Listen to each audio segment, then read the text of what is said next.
too. Several minutes later, Victoria receives a call on the house phone. Rarely, she answers. Yay! Hello, huh? Hey, when are you guys coming home? Mother. Okay, we'll be back around 10 tomorrow morning.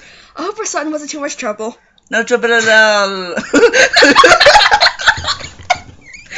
You never told me she was such an angel. Yeah. Oh, that was a boy. What? What? Told ya, honey, you sound tired. Why don't you take a nap? That's a good idea. I could really use one about now. If you need us, we'll be at the Inoko Lodge. You have our number. Thanks. Have a good night, rest, sweetheart. Night. Oh, that's good. Victoria casually beeps the phone to end the call and tosses it onto the floor. Really? Yep. She rests her body on the nicely cushioned leather couch that is set in the baby's room and falls asleep. Several hours later, in her peaceful slumber, Victoria is awakened by a noise below in the basement. I'm glad I got lost. No. Crash noise. Crash? I don't think you have that, do you? No. Thinking it was just an animal, probably the couple's dog. They didn't mention the dog. She falls back asleep, but the noise becomes louder. Victoria gets slightly more unnerved. She pulls the tired body from the couch and pokes her head out of the doorway. Silence. And rain. And rain in the background. Yeah, you probably can't hear it. Oh. She returned to the couch and laid slowly back down. Listening intently, she calmed herself down before... Ooga booga. Victoria retrieved the phone from the floor and dials 911. 911 emergencies? Oh god, I'll be Victoria for this one. No. Part. Yes, I'll hello. I'll be Jane then. Okay. Yes, hello. I think someone's in the house. Ma'am, you're going to have to calm down. I can't understand you. Someone's in the house. Someone broke in. Where are you? Where are you at, sweetheart? I'm at 322 Wilshire Boulevard. I'm babysitting tonight. I don't know. Resending police there immediately. Now here's what I want you to do. Are you listening? Tears steadily streaming down her face. Go and find a place in the house, like the closet or pantry. Grab yourself something to protect and defend yourself with. Mm-hmm. Victoria, trembling in fear, crept from the baby's room and down the stairs of the house. So far, there was no one that she could see, but the noise had come from the basement, hadn't it? Can I kick a door? She made her way into the kitchen and pulled the largest knife she could find from the drawer. Lifts this thing. Oh. Door getting kicked in. Okay. Good enough. Victoria, in a panic, ran to the pantry and closed the door behind her as swiftly as possible. She huddled in the furthest corner that she could physically get into. God, I heard him. He came out of the basement. I heard the good. Help me, please.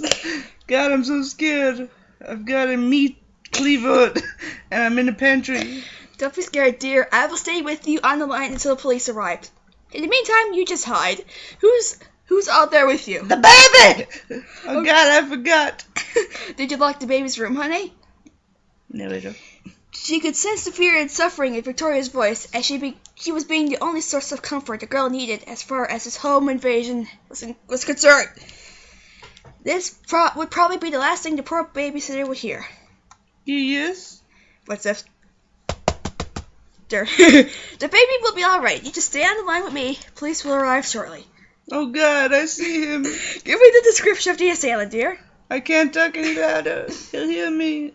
I hope he doesn't hurt the baby. No, finally. You'll be fine. What is the description of the assailant? I'm too scared. I can't. Is that where he went? What? Tell me, what does he look like? He's wearing black pants and a white jacket or something. I don't know. Just please help me. Door creaking. Music box. Jeff entered the baby's room. Toys littered the floor of the darkened room. A single beam of light crept through the slit between the curtains, cutting the room into two. Does it get more serious? Because we're not laughing. Separating Jeff between the flint. The flint now. The flint. Jeff continued into the darkness and peered into the crib. Jeff eyed the child silently. Despite having a smile permanently carved into his cheeks, he seemed to be frowning. Like his normal smile. The Fint began to cry at the horrific sight of the killer looming over him. Jeff placed the flat end of his knife against the baby's face and watched as the reflection of his own grotesque features mockingly smiled back. Oh. Go to sleep now, kid. When you see a bit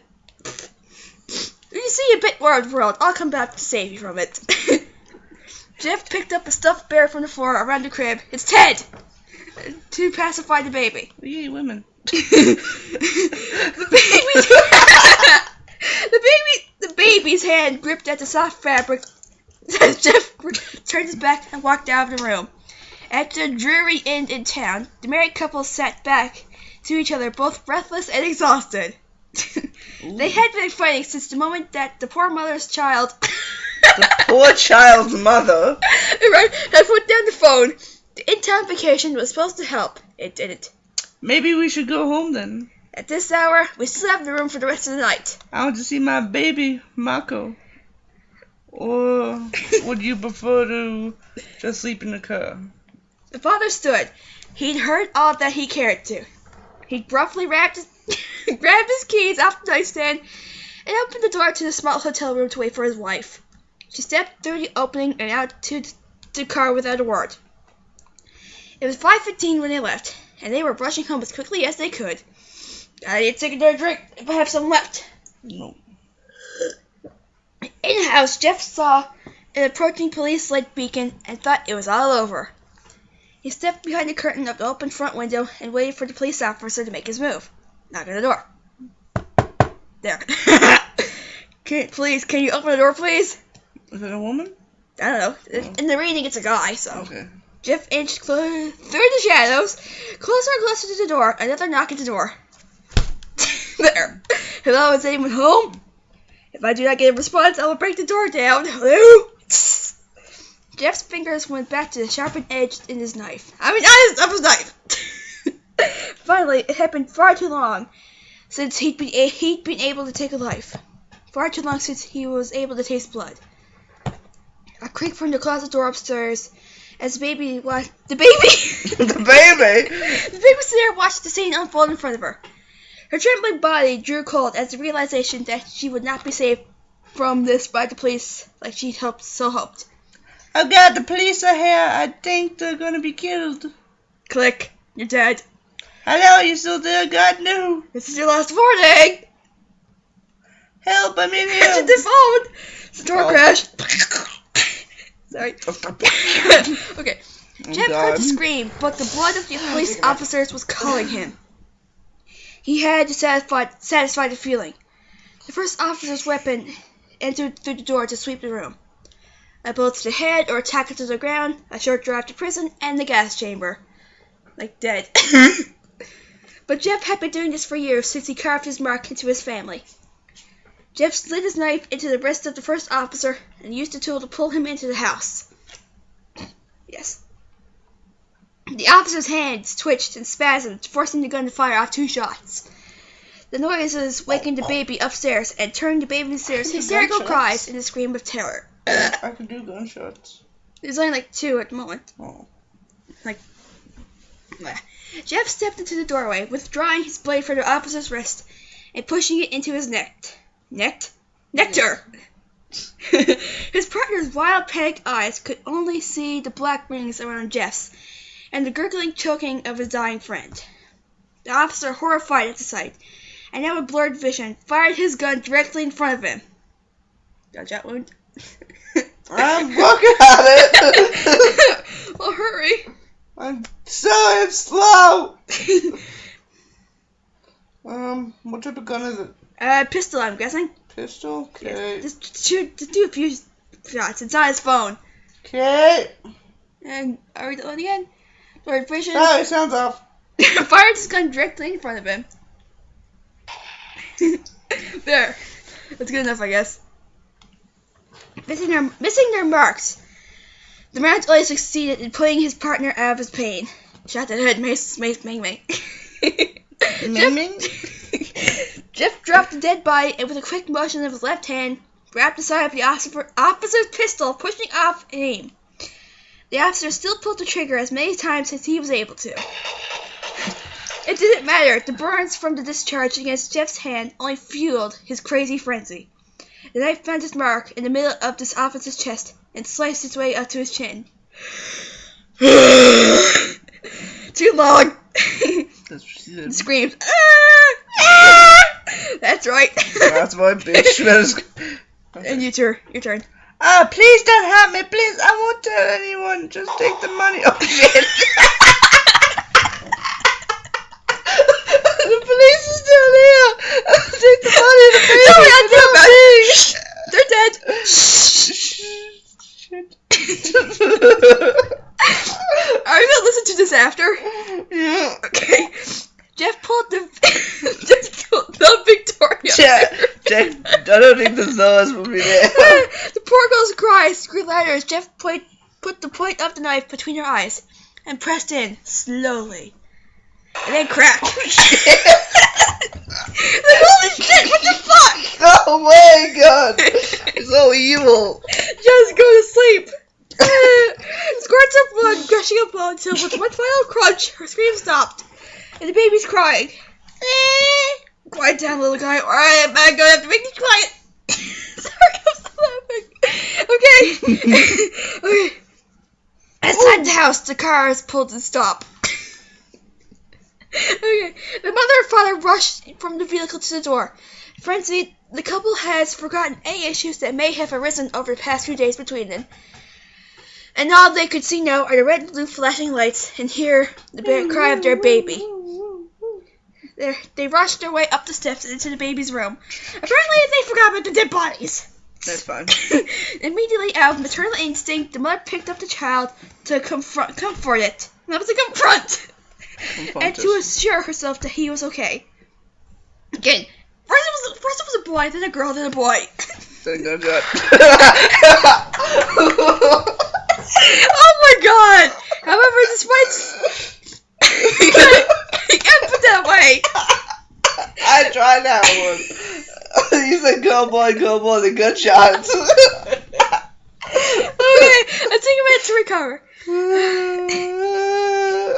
Okay, however, despite her efforts, the baby For fuck's sake!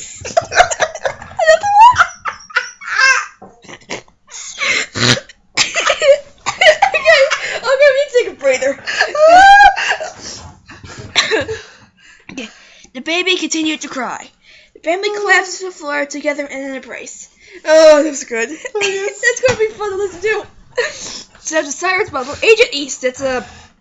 Oh yeah. I don't know. It's a guy or a girl. No, I got mother. Okay. Oh, this? Oh no, I'm just keeping idea like this. Oh, you mean so you can turn that one, or it's like notes? Yes. It's kind of way that I take notes so that I can type out my report later, which would be annoying. Oh, that's just a bit odd. All the other police officers just had a pen and pad. Yeah, I'm a bit too lazy for that pen and pad. And besides, miss, I'm not the police. Agent Marcus East, FBI, remember? Yes, it's so much well-mannered than the police do. That makes no sense. Well, thank you, miss. I appreciate that. But I'm afraid we need to be getting to the darker part of this conversation. Of course. I'll try to make this quick, but for my recording and to confirm with you, I'm just going to go over the police reports here. Flipping papers. Break-in at 322 Wilshire Boulevard, but it seems that all valuables are accounted for. No missing electronics, jewelry. Was that right? That's right, but there's a small amount of cash taken from the drawer in that bedroom. It's $80, I think. So Jeff steals money too. Right, and of course, I'm sorry to bring this up again, but I have to confirm. We have 3 victims, homicide. 2 are officers from the local police department responding to the 911 call that was placed by the 3rd victim, Victoria Bryant, who was babysitting for you on that night. Yes, she would babysit for us when we would go out of town or on weekends, or to our other sessions. Oh my.